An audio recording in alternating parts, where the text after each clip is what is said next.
Welcome to Tea Time and thank you so much for tuning in. I'm Chaiti Narula here from JP Green's Golf Resort in Greater Noida. Slight bit of a nip in the air in Delhi, and that's what makes our game even more interesting, and it even makes it pleasant to be out here and playing on the greens rather.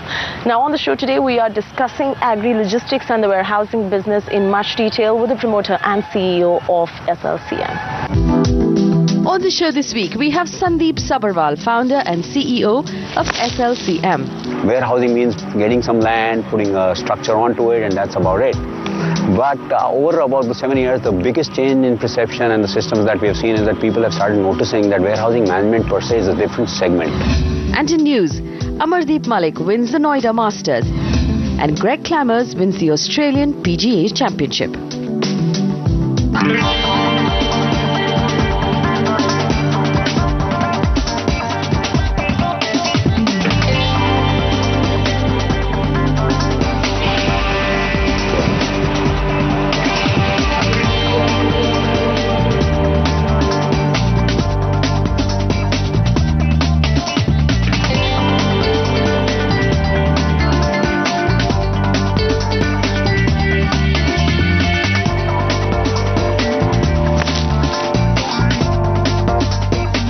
Sandeep, welcome to Tea Time. Indeed, pleasure to have you on the show. Hi, Chaiti. Thank you.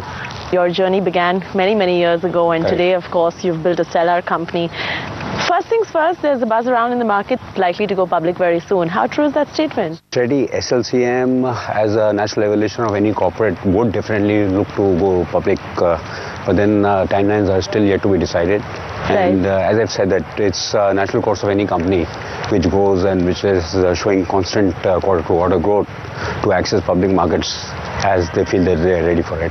SLCM also has 4 venture capitalists on board, if I'm not mistaken. So is this listing, if at all it happens, would be an exit option for them, or would this be actual fundraising plans for SLCM for its expansion? What we've seen is that the venture capitals are actually quite happy to be on board, and our growth story, I believe, is just yet begun. And I think the same vision is being shared by the 4 venture capitalists who are on board. And that is also evident from the fact that some of these gentlemen who invested in the company in the first round kept on continuously investing in their subsequent rounds as well.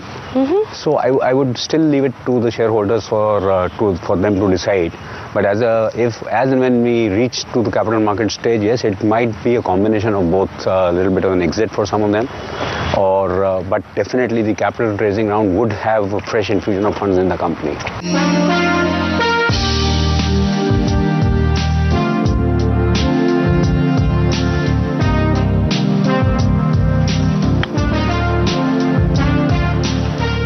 You've got procurement, warehousing and agri-finance all under one roof, really. How does that work as a company with a single window and a one-stop shop to all 3 services? So for me to answer this, I'd like to take you through the dynamics of the Indian agriculture market. Absolutely. Is that you see the Indian agriculture market is quite fragmented as we know it. Right, but still 60% of India is dependent on agriculture, isn't it? Correct. So what is important for us is to understand the fundamental differences between India and the West. Right. Per hectare yield is less, our consolidated farm holding per person is lesser than that of the Western counterparts. Sure. There are more than 7,557 APMC yards in India, which are supposed to be regulating the entire throughput of the Indian agriculture sector. Right. Now, having said that, what it is doing is that it is coming in with a lot of inefficiencies of its own. Sure. And over a period of time, even the government has realized that, and that is why if you see 6 states have repealed the APMC Act altogether. Now, as a company, what we are doing is we are actually ensuring that the post-harvest agri system is logged into the value of the company.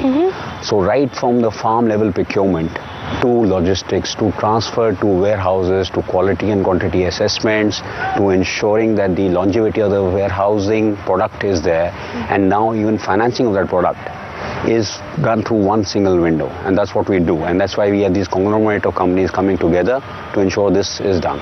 You've also commercialized in Myanmar now. How do you plan to operate with patented data management services right there as well? So Myanmar was an actual logical extension for us to go into. Right. So again, I'll have to tell you why we went to Myanmar and why not some other place right now. Right. Is that you have to understand that the proteins of this country are based out of the pulses that we consume. Because Right. being a vegetarian society.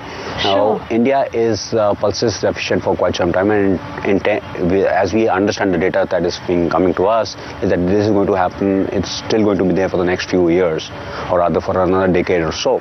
Is there ever going to be a time we're going to run out of pulses and grains in this country? See, ultimately, I would say, I shouldn't say the country, there would be a time when the world is going to run out of food because of the fact that our per hectare yield across the world is not going up. Right. And because of commercialization of the spaces, the agriculture land, arable land is also not going Right. up.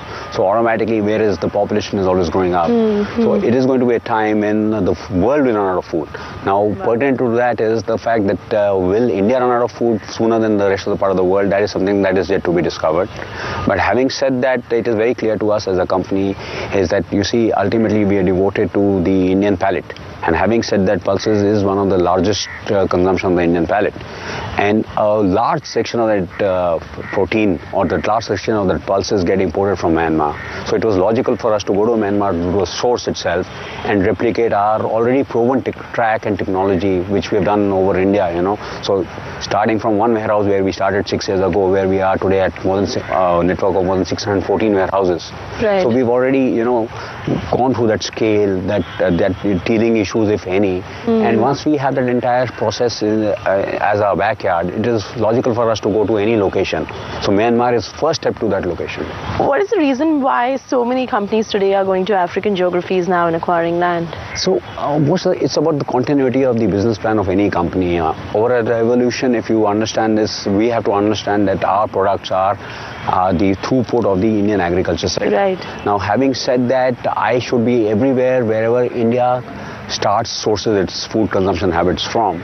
So having said that, if you look at other companies also, and what they are also sourcing and sensing the same opportunity as well as the same thought process, and that is hence we see them expanding into Africa, because those are the regions which are yet to come off that curve.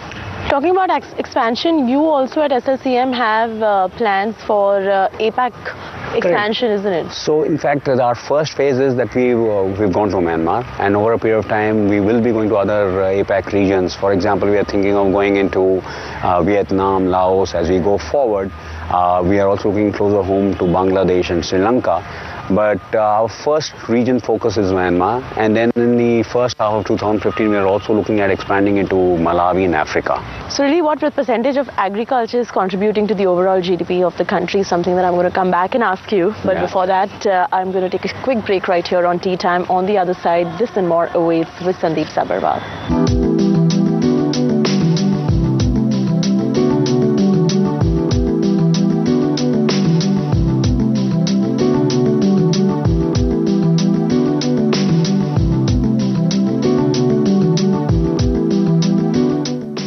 As the country is going into a new era itself, and with the new policies coming up, we do believe that there's a renewed interest in the sector. Right. There's a renewed scientific thought processes that are coming across.